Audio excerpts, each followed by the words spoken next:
So I'm really curious to know from the point of view of communication, right?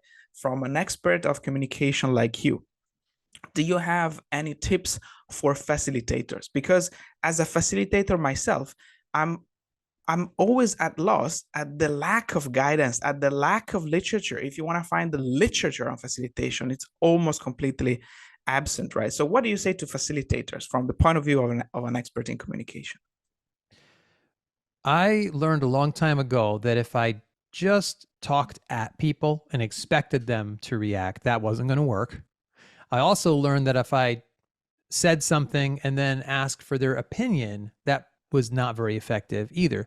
So what I do is I try to think ahead about a specific concrete stimulus that I can put on the table for them to react to. So it could be a slide with a before and after image and ask them to react to that stimulus.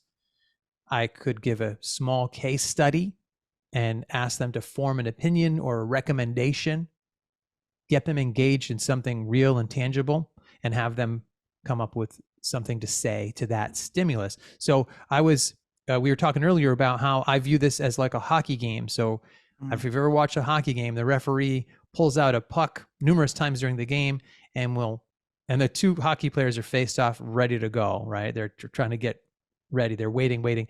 And the referee throws the hockey puck down on the ice and everybody goes, with their sticks. That is the stimulus. The hockey puck is the stimulus. So as a facilitator, I try to throw something out there on the table, but something really concrete, and then ask people to react. And I believe because we have introverts, because we have extroverts, everybody's different.